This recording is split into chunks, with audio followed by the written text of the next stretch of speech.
Okay, for a few minutes to talk about optimizing Windows. We've already done a lot of this optimizing because when we went in on the virtual machines and turned off all the visuals and told it to use best performance, things like that. Another piece of software that you may or may not have used or application in Windows, msconfig.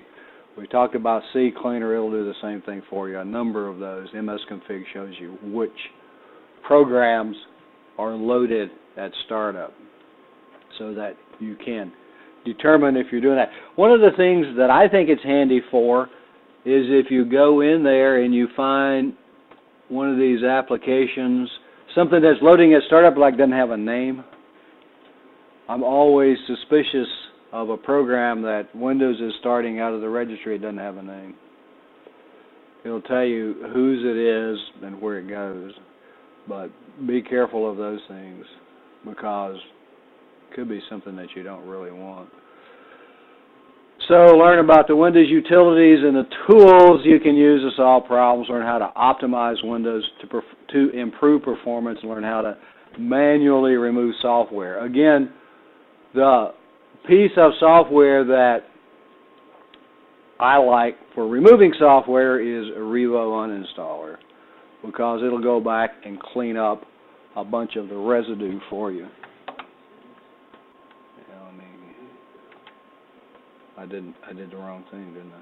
Doesn't give you any information on what to do. Okay, now that I've changed that, we'll go back to this. Utilities and tools that support the operating system, a whole bunch of them.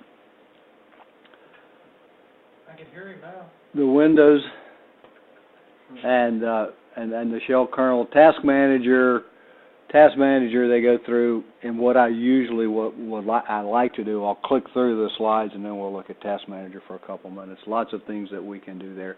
msconfig, one of the handier utilities that we can use. It's going to show you what's in the startup menu and also what's starting out of the registry. If you got something that you don't want, like one of these diseases, you can tell it not to start here. Might be handy. Services console, computer management, and again, a lot of these things we've used. MMC is one that's kind of just an odd one. MMC is a shell. It's a structure that you put different plugins into. Event viewer, reliability and performance monitor. The performance monitor, they improved a lot with Windows 7. They started it with Windows Vista, but it gives you a whole lot more information. Registry Editor, be careful. If you're going to use the Registry Editor, you may want to consider doing something really smart like backing up the registry before you edit it, because that's the one area that you can really make it not work for a long time, like forever. What is the shell? When we talk about shell, we talk about all sorts of shells. You Linux guys love to talk about shells, right? What's a shell? What is a shell? Does it say up there? Portion of an OS replacement. That's what we see. That's what we see. Windows, we have this clever GUI, and they've changed it a little bit. We could also have a command line shell, right? And in Linux, you can pick what KDE and what's the other one? GNOME, yeah, and GNOME. You can pick your shell. So it's what we see. It's how we interface with the operating system, how the interpretation happens with these things. The tools that we love, and even the Linux people love, except instead of Windows, we'll just say Explorer. They have one of those, right? Used to do everything at the command line. It's gotten more and more and more like Windows as we go through this thing. Made up of subsystems that operate in user mode. User mode really doesn't have a lot of authority. I got a couple of graphics here a little bit that kind of shows you the progression from user mode until you actually get to the hardware. And there's lots of insulation, isolation goes on there. The kernel, we don't have any Army guys, do we? All you Army guy, the kernel, that's not that kernel, the kernel is the core of the operating system. Responsible for interacting with the hardware is known as the core. It's two main components, the HAL, the hardware abstraction layer. The hardware abstraction layer is something that may prevent you from taking a hard drive from one to the other. The hardware abstraction layer actually uses hardware drivers in order to do that. And then the executive services operate between the user mode subsystem and the hardware abstraction layer. Process is a program that's running under the authority of the shell. And when we go into Task Manager, we have lots of processes. An application may have more than a single process. It may be a single process, but it may have more than one. When a process makes a request for resources to the 32 subsystem, the request is known as a thread. And hopefully we're going to be able to have more than a single thread, which means that it actually can do more than one thing at a time. A thread is a single task, such as printing or a file, and sometimes a process is called an instance in this thing. And this is their system. We have WinWord.exe, a print job, open a file, goes to Win32, and goes to the kernel. This is a simplistic view of what goes on here. This is not as simple. This is the same thing as the other graphic, because we have a process here that does something, goes to Win32, and then goes to kernel. That's really simple, right? Pretty simple process. This is really, and there's another one that basically says the same thing, the architecture that Windows uses. DOS applications, Win32 applications, virtual DOS machines. See, Windows used virtual DOS long before virtual machines were popular. When we run DOS, if you do cmd.exe, and that becomes a virtual DOS machine, a WOW, Windows on Windows. When you do that, if you look into Task Manager, you'll see something like that. So we have DOS applications, Win32 applications, OS2, and the logon process, each of these things. POSIX is something that's incomplete, and I haven't looked in a long time, but the last time I looked, there's supposed to be like 6 elements of this thing, and they had 2 of them written. Probably have more now. The thing that makes this significant is you can't sell a computer to the U.S. government unless it's compatible. And they buy a lot of computers. You can't sell a system, so it goes to this subsystem. So these things all go into once we wind up into the Windows 32 subsystem. OS2 applications, the OS2 subsystem, down into, and you see here we get into kernel mode. User mode, kernel mode, we've got a big line here between them. Logon process goes into the security system, the Win32, and then goes into it. I/O manager, object manager, a bunch of different parts that go on in the management of the system. From the kernel mode, we go into the hardware abstraction layer. The hardware abstraction layer is the thing that actually controls the hardware. So we have lots of isolation between us and the hardware. That keeps us from locking up the hardware, from making a mess out of the hardware. And again, this is another one, and I think it's very similar. We got the applications, here's Win32, we got the POSIX, the OS2. This one may be a little bit easier to see.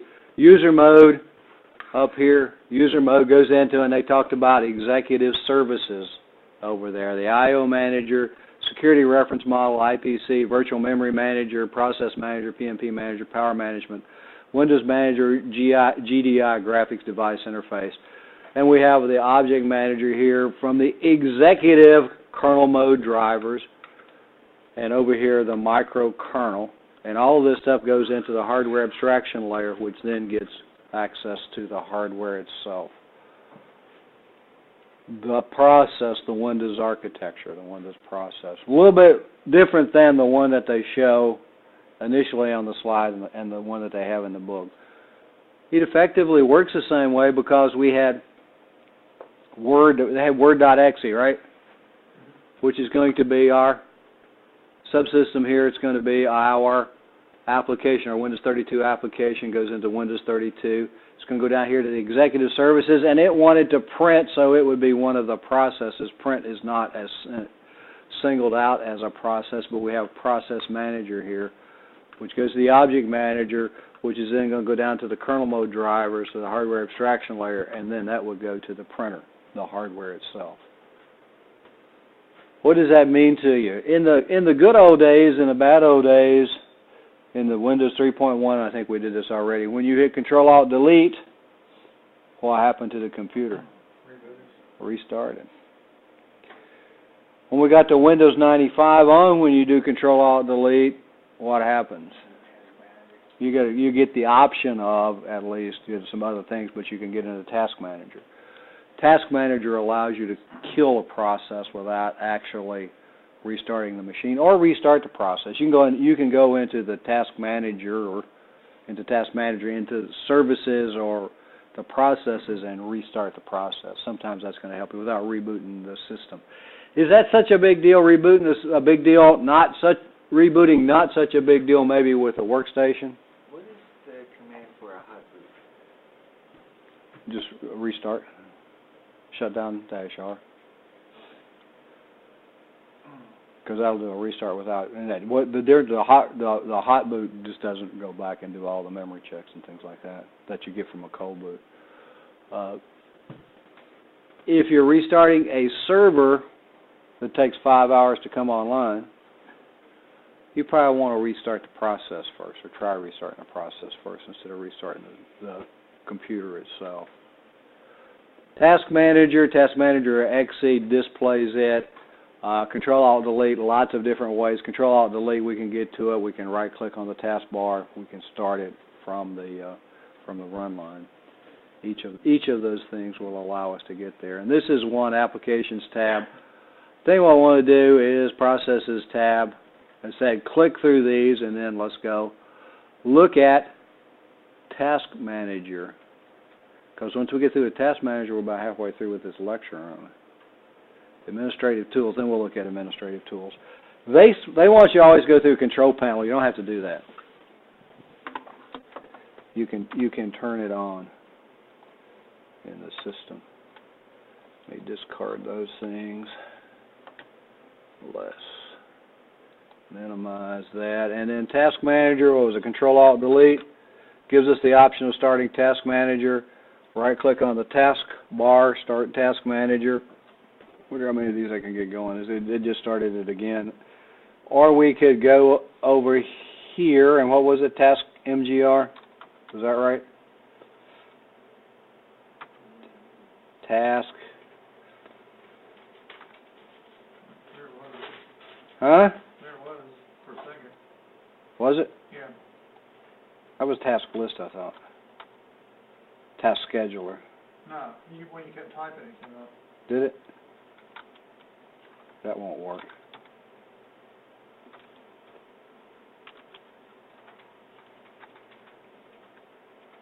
View running processes with Task Manager. There we go, maybe. So the things that we can see in it, we'll start with applications. These are the things that are running. If I wanted one of them to go away, right-click, End Task. What I've found, just me, a lot of times if you end the task here, you've got to say yes, yes, yes, yes, yes, if it's got more than a single process. What you can also do is go to, and then we have all this stuff for Windows 2000, we got a couple browsers going, the screen recorder, the PowerPoint. We can go over here to the task itself and look and see what's going on. This Java 32 is actually the screen recorder that I'm running. It's a Java app. That one I know. Chrome's running. Doesn't it just drive you crazy about Chrome? Used to be a really, really quick little lightweight, fast browser when it first came out. Remember that? Not anymore. Look how much memory it's taking. 105 meg on this thing.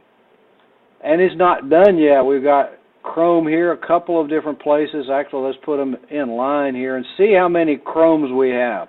105, 60, 47, 23, 23, 77, 18, 20. That's a lot of memory.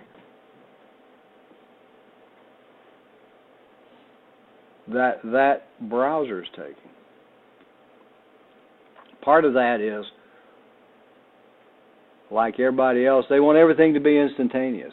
So they start a lot of stuff in the background to support you. Internet Explorer does the same thing.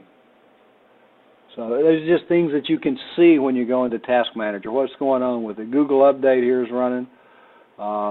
Explorer, that's Windows Explorer. That's the File Explorer.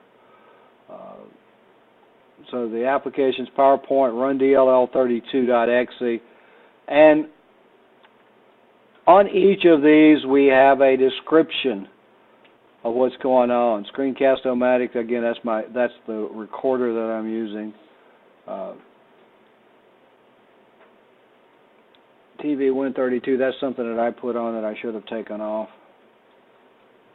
Pen and Touch. So the individual processes that are running, along with how much of the resources it's taken. We can go look at what's taking CPU, not a whole lot. This little recorder here, quite a bit of memory, 110 meg, but it's actually doing something. All my Chrome's doing right now is just sitting there, taking up memory. That is another thing that they're going to say here in a minute.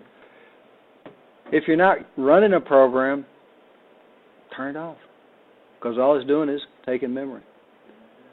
We love to do that. At home, we love to leave Outlook on all day long. Outlook, not a small program. Well, because it goes and collects email, obviously, and you want to see it that way. But what you're not using, turn off. The services that are running, and you can put them into running and stopped. My idea of how to optimize Windows, and it may or may not be a good idea, go look at these processes and turn it off. See if anything bad happens. If it doesn't, disable it. If something bad happens, turn it back on. And if something bad happens that you can't turn it back on, restart the system because you didn't disable it. You only turned it off. Give it a shot. See what happens. You can optimize Windows by turning a number of things off. And there are several, or at least there used to be several websites, how to optimize Windows 7, how to optimize Vista, XP had a lot of them on how to optimize XP, and those were very good. You could get it down to where it was pretty efficient. Yeah, there's a number of Windows which processes, and they go on and on and on. But this one's running wireless, but if you look at the processes on your virtual machines, I think you'll find that the wireless process is running. They don't use wireless at all. But those are different things that you can do. You experiment to see what it does and doesn't need. Performance, this gives me an instantaneous idea, and as you can see, this is a quad core because it's got 4 little boxes for CPU. What's going on, how much is using, and down here we have memory. They kind of drive you crazy with memory, I think. This has got 8 gig total memory. It says cached is $49.99. Available memory is, in fact, what's available. Cached memory is something that probably can be made available. It's something that the processes load. That's all that Chrome stuff that's loading things up. It's going to take my cache memory. And then we get down here and free. I have 13, 16 bouncing back and forth, 13 meg free. That means there's just absolutely nothing in it. When we look at those, the thing that we have page and non-page memory. The non-page memories are those things that cannot be put in a page file. How many people have ever actually used DOS, real DOS, DOS 6 or 3 or whatever? Long time ago. Did you ever delete the DOS? Did you ever delete the DOS folder? No? Keeps running. It's kind of interesting. It keeps running until you need something that was there. The non-page stuff, the stuff that can't go on a page file, is something that if you paged it out of memory, and it's something that's controlling the paging, how do you get it back in? So it's part of the operating system that has to reside in memory itself. You're looking at me funny. Robert, no. I was looking at all the Okay. stuff on the screen. All the stuff on the I screen don't here? understand why the first processor box is more active than the other three. Because it may be handling different things. You can, let's see, we'll go to, networking. We'll look at networking here real quick. Got a gigabit NIC is connected, and I've got a Bluetooth that's disconnected. If it had a wireless, and this one used to have a wireless, they took it out, it would show up there. What kind of network activity we're having. This kind of gets to be handy occasionally because we set all of our stuff up for auto-negotiate. Is that true, all you Cisco guys? Auto-negotiate, instead of hard-coding the NIC speed, we set everything for auto-negotiate. What if it doesn't work? You go in here and look and say, I know I've got a gigabit NIC in here, but golly, it's only running at 10 meg. Tells you that you may need to go troubleshoot, so you can see some of those kinds of things in an area like this. And then the users are going to tell me which users are on. I'm the only one that's on this system right now. The really handy thing, I think, is the resource monitor if it will start.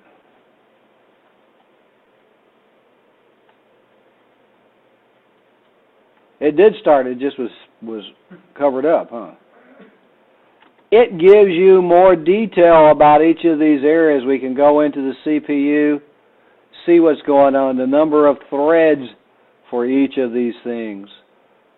The process ID if you need to kill a process, and you can kill processes in this thing. The threads, the CPU, the average CPU. Average CPU is kind of good because you may look at it and the instantaneous CPU is like nothing. And you look at the average CPU and it's 30 or 40%. You may want to take a look at that particular process, see why it's grabbing so much processing capability. Let's see, memory, kind of a nice visual of memory on these things. And each of these we can close them if we don't want to see them anymore. Memory, disk activity. This to me is one area that we don't really do such a good job of looking at what's going on because we just assume that the disk is going to work. Disk is the slowest thing in your process.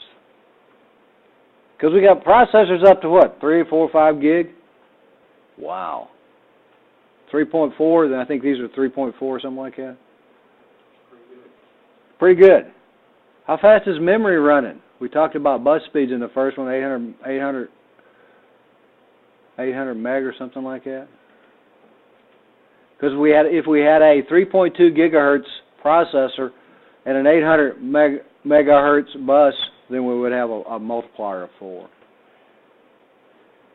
Now, what is a disk running at? Much slower. And here we go. I guess it just tells me right here, right? 10 megabits per second. Oh, wow. The disk. So it's going to be the slowest thing in your system. That's why we talked about RAID. If you want it to be fast, you're going to use like maybe a RAID 0, right? Or you just stripe things. So what do you want to do? And take a look at things that may be holding up, locking up, taking advantage of the disk because it is again it's going to be the slowest in the whole system. And then we have the network. What's taking the network? And see, I've got a whole bunch of networking. I'm going really fast here. I'm all the way up to 10K. That's all the system's using right now. If I were downloading something, that obviously would be higher. We would hope anyway that we get a better connection than that. So I have down here with TCP connections, Bluetooth, and LAN connections. TCP connections, what's the remote address?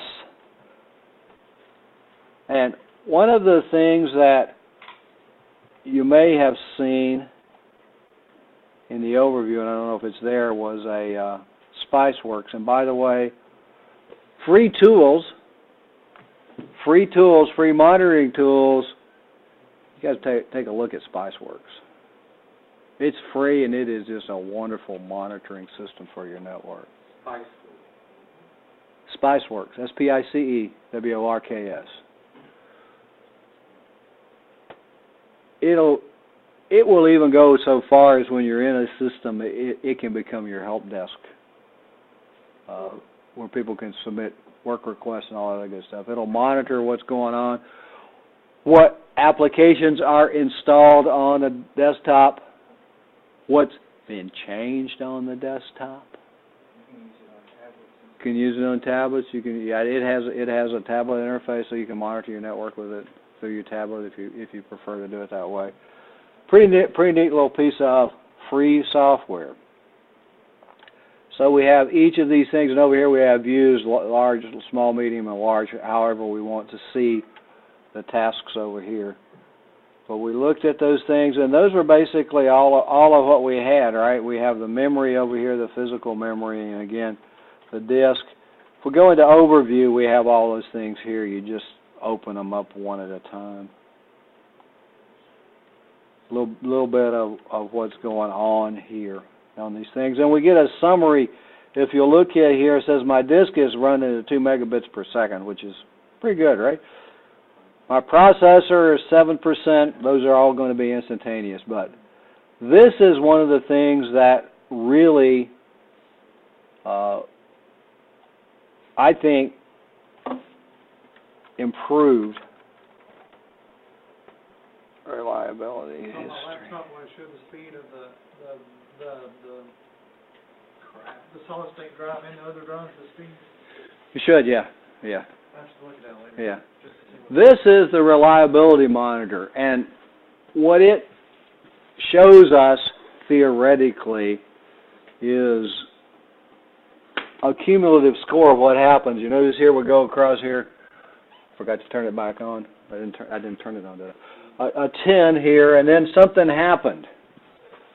And what I can do here is click on what happened, Simprex email signature, unsuccessful application reconfiguration. And then we did a successful Windows update. We have this nice little red one here, critical events.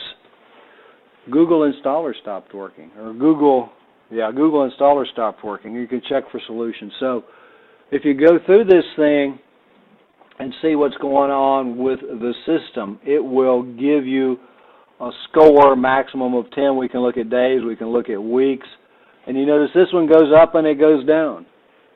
You can look and see what goes on. Mostly what it says is a Simprex email signature, unsuccessful application reconfiguration. The reason is, at the risk of putting myself on report, the headquarters activity has given this clever little thing when you get an email from us, got our name, right? That's what that is. This room can't get to it. So every time I log in, it tries to install it. That's why it takes this machine so long to log in. It has to wait for its timeout until it determines that it's not going to be able to do it. So you can see things that are causing problems with your system by looking at the reliability monitor. It's just one of the tools, one of the multitude of tools that are available to you in the Windows system. A lot of people don't want to look at it, but you look at it, came down here, it got pretty mad here for a while. A whole bunch of stuff happened. I tend to make them mad. Internet Explorer stopped responding, a whole bunch of stuff happened that week. I'm very impatient when I use this machine. If something doesn't happen, I'll kill the process, kill the machine, whatever else. If we want to try something else, I generally don't do the things that I should do, like a proper shutdown. But you can see a number of things that are available in the reliability monitor. The other thing that it talked about, I think, and I'll go to the control panel, is administrative tools. And this one's got a whole bunch more because it's got the Active Directory set on it. Anyhow, back to the control panel. All of your pre-configured MMC tools are going to be there. And this one's got a much longer list than you're going to have. They say go into the control panel, and you can do that. I prefer to have it in my start menu over here, administrative tools. The way you do that, right-click on the taskbar. Let's see if I can mess this up. Start menu, customize. Go down to the bottom here where it says System Administrative Tools. The default is don't display this item. I don't know why they did that, but that's the default. It doesn't matter what the default is. As long as you know what it is, you can recover. You can tell it you want to see it in the Start menu, wherever else that you want to put it. Then you can obviously pin it to the taskbar if you wanted to.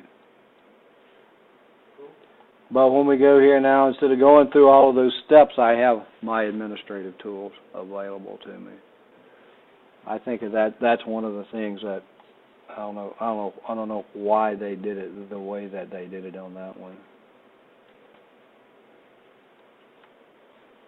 Where were we? 15. That's where the admin tools was. Okay. We did task manager, system configuration. We really didn't look at component. Actually, this is to look at the. This one is to look at. This one here is to look at administrative tools. We're not looking at component services. That just happens to be the first one on the list. The next one is MS Config, and again, there are a number of third-party tools that will help you in this support, and this is as big as it gets. Let me minimize this thing. When we look at it, we have general, normal startup, diagnostic startup, selective startup, and the selective startup here loads everything, so I don't know why it's actually selective. You would think it would be normal startup. Boot, what the default operating system is, we can pick safe, boot, minimal, alternate shell if you have an alternate shell. I'm not going to do any of that stuff. The timeout here, 30 seconds. If we have multiple systems, it's going to wait 30 seconds for us to make a decision. If we have other things. Services, and these services we can put in order here, or just put them in the running or stop. You can turn services on or off. One of the things that probably is handy, that some of the Windows services you can, but if you hide all the Windows services and then go down, what do we want to start, what don't we want to start? Here's one of the ones I tell you that I love, and I don't know what it is. I have to go back. Botkind. Anybody know what the Botkind service is? I bet Google does. It does too. So we look at those things. I think it probably it may not be, but with the number of times that antivirus gets run on these things, it probably isn't something like that. But if there's something in here you don't want to start, just simply uncheck it. You can turn it off so that it won't start the next time the system starts. The services that are available, the startup, this is in the startup menu. So we have two different locations where all of these background things are going to start for us, in the services as well as in the startup menu. So we go to the startup, and there's a whole bunch of other things. And when we install anything, it says, oh, I want to be instantaneous. Let me run this in the background or that in the background. And that's what's happened to Chrome. It's got so much stuff running in the background, drive you crazy. But this is MS Config. CCleaner do the same thing for you. This is not the only way to get it, but this one is actually in Windows, so that we can have it. So we did MS Config, System Configuration, Services Console,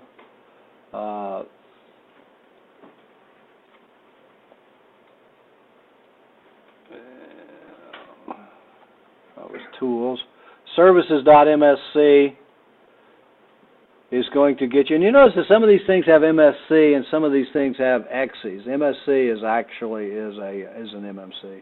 MMCs have MSC extensions, which means that you can make your own that you may want to learn. So we can go to services.msc and hope that it starts, right?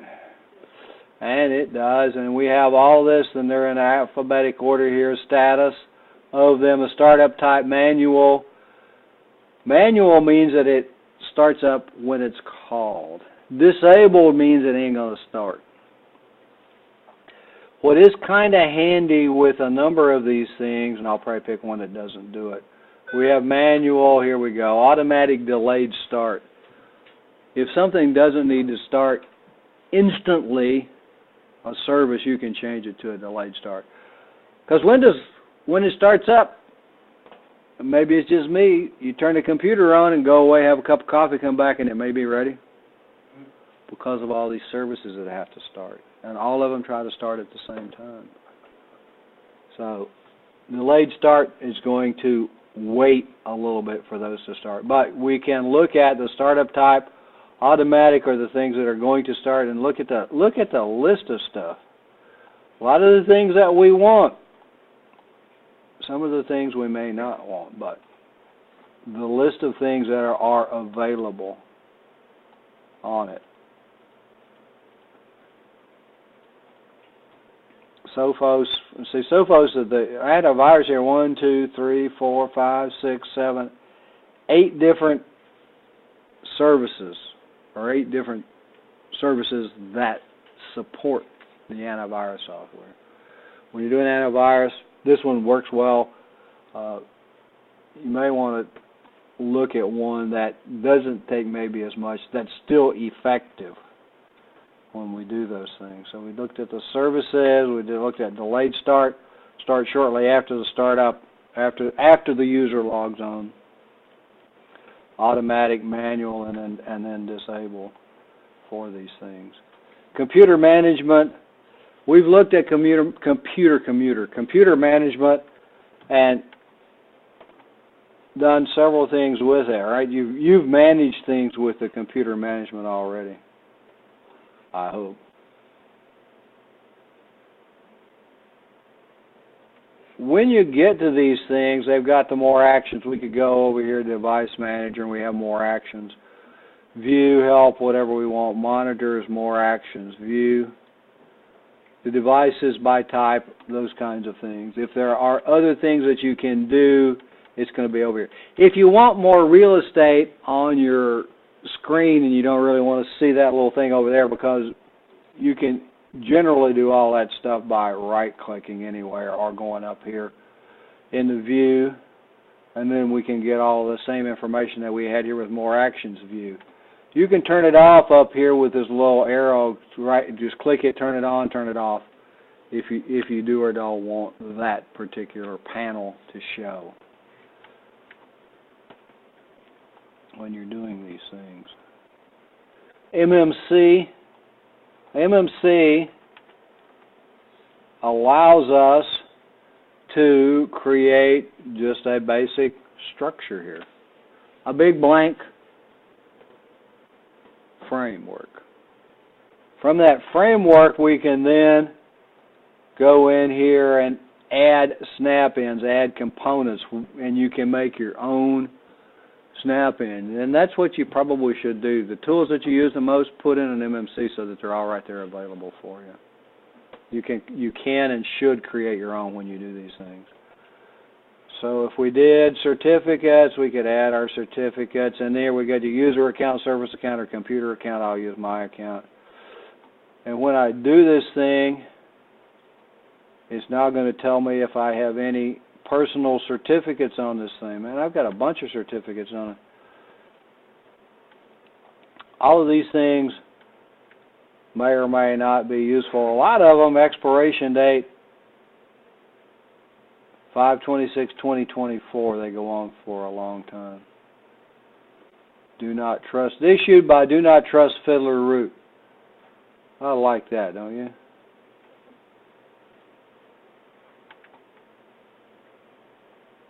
And they're all intended for server authentication to show that you're connected to the right server when we do these things. When certificates, see, we have a little bit different.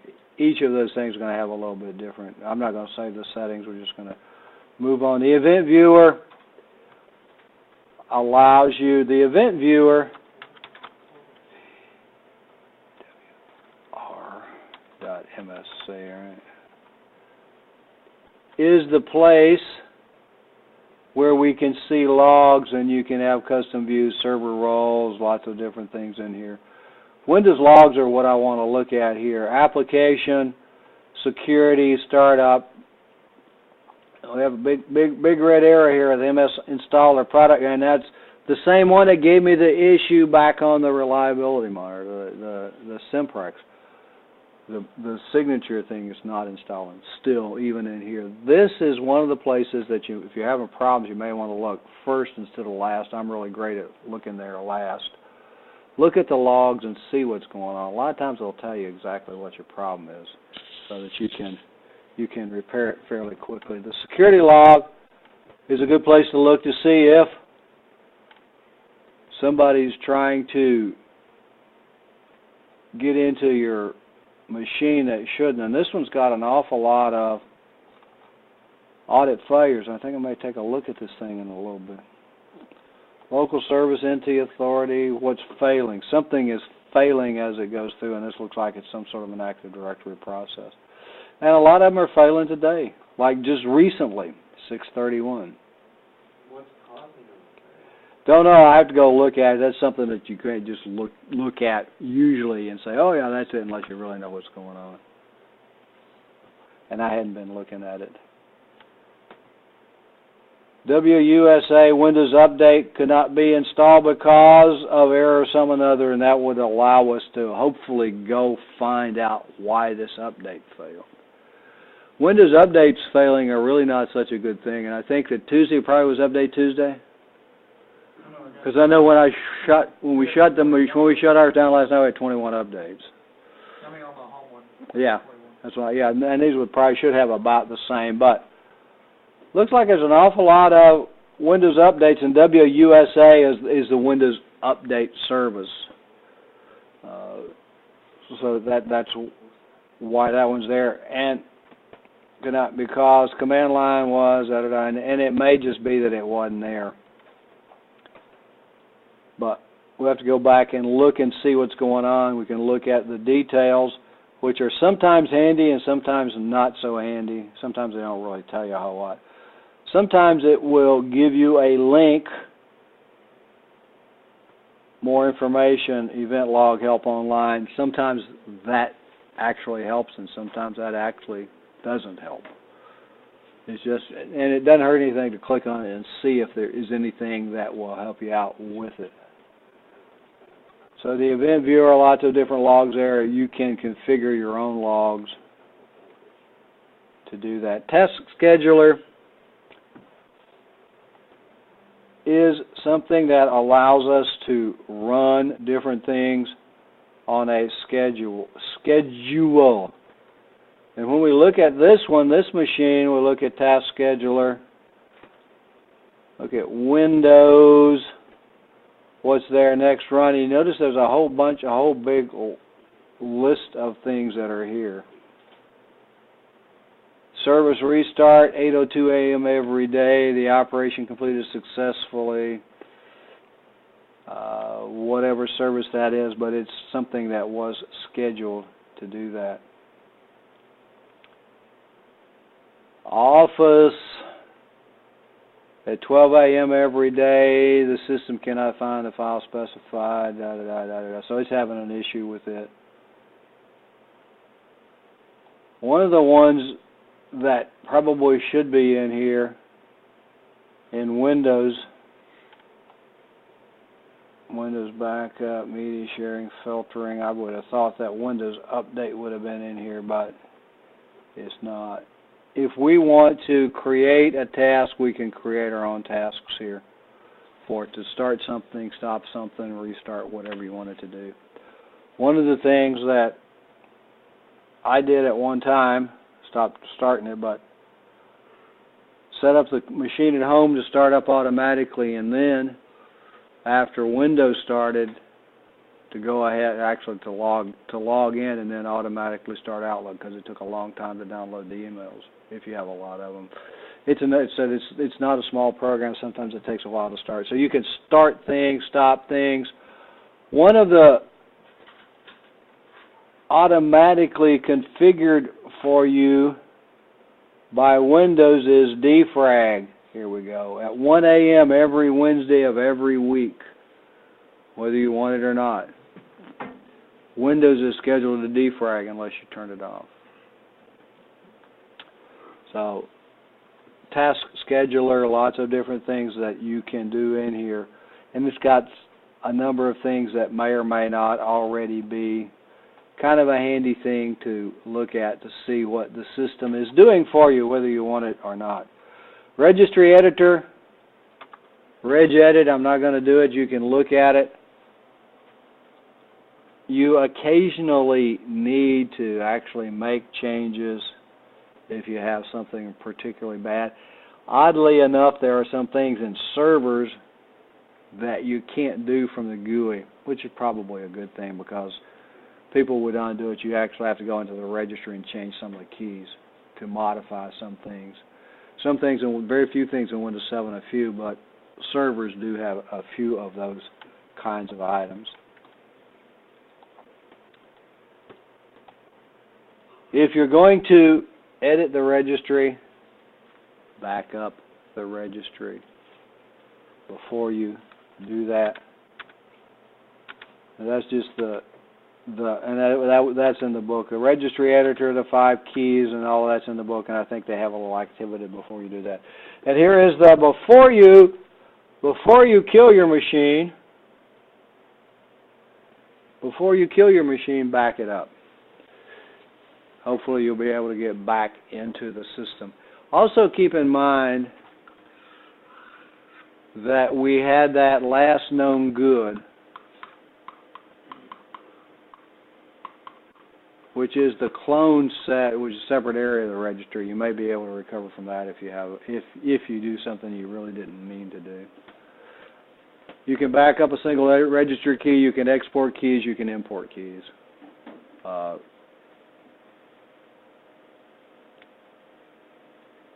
It's there. It's, to me, it's something that's always, I don't like editing the registry, but I will if I have to. Sometimes it's kind of interesting to look through the registry to see what's there. It's like, huh? At one time, and I haven't looked lately, all of your internet history was in the registry. When you're doing DHCP, the DHCP addresses get stored in the registry on the server. So you can modify those things. Performance and optimization, resource monitor, reliability monitor, performance monitor. We looked at those things. We didn't really look at we'll look at performance monitor. Perfmon is also a handy thing to have. It allows you to create your own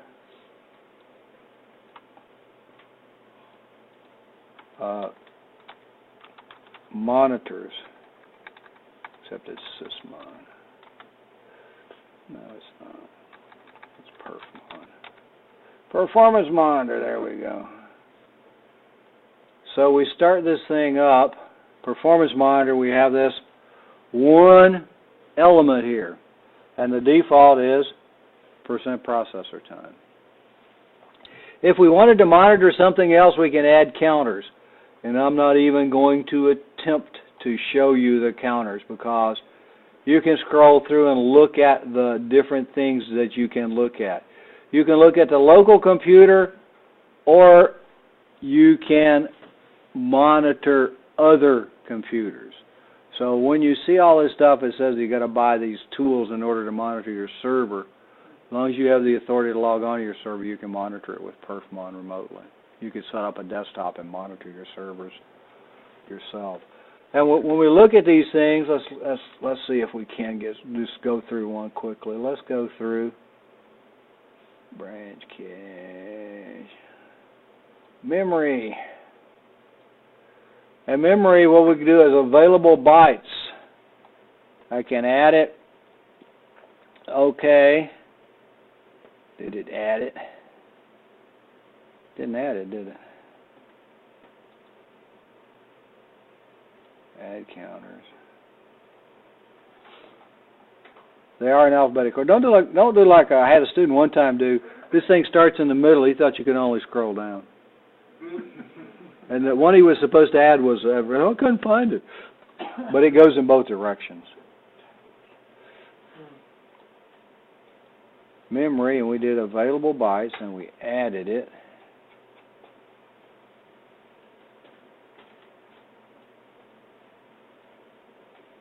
And that should be all there is, right? Okay, one or more of the selected counters is already present. Oh, so it is there. I just didn't go down far enough. You can also, on this thing, it starts out with a line curve. We can go in here and histogram. I kind of like the bar graphs. They're one's bigger than the other one, obviously. You can also go into the properties, and change the scale, the multiplier of these things. Probably went the wrong way. Yeah, see, that's my processor. No, that was my processor jumping up and down. Let's go smaller so that we bring that memory down to where it kind of makes sense on the same page and the same screen as the CPU does. The one on the left is the CPU, it jumps up and down. So you can do that. You can change the colors of them. And in the instances, let's go. One other thing, add a counter because processor performance. Yeah, PPM. In this thing, it says all instances. If we only wanted to watch one of the processors, this is a quad core, one of the cores, you could pick a core. You can pick all the cores, whichever you want to do. So if you have more than one something, more than one NIC, more than one processor, you can pick all of them or pick them individually to monitor. Okay, so performance, and we've looked at this thing, right? The visual here, the Windows experience. What does it really tell you? This one's a 5.1. Ways you can improve your system. Yeah, generally speaking, and this is a generalization, it's going to tell you how good your video is. So this one, and the rating it's going to give you, and this one, the hard drive's not real great either, but the rating it's going to give you, let's see if this works. It's going to give you is, processor here is a 7.5, the memory is a 7.5, the graphics is a 5.1, gaming graphics is a 6.3. That's kind of odd, isn't it? Graphics is a 5.1 and the gaming is a 6.3. The hard disk is 5.9, which means that it's not the greatest hard disk in the world, but it's okay. But the overall rating here is a 5.1, which is exactly what we have for the graphics.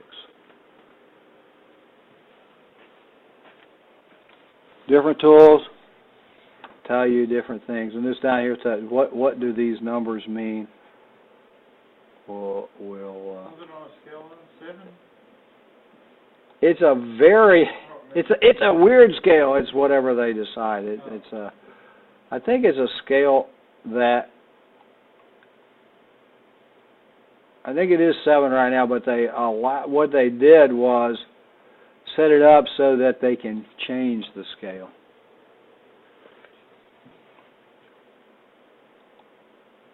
Well, it can't be 7 because we have a 7.5 and a 7.7. Yeah.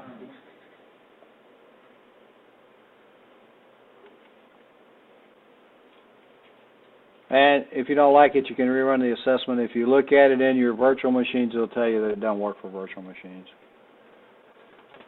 Resource monitor and the performance and the that's what we looked at. The resource monitor in the performance monitor. I'm getting too many things going here now. I'll probably close it task scheduler.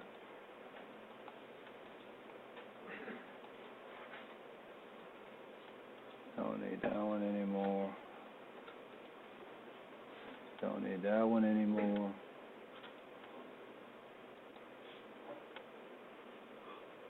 Anyhow. Resmon.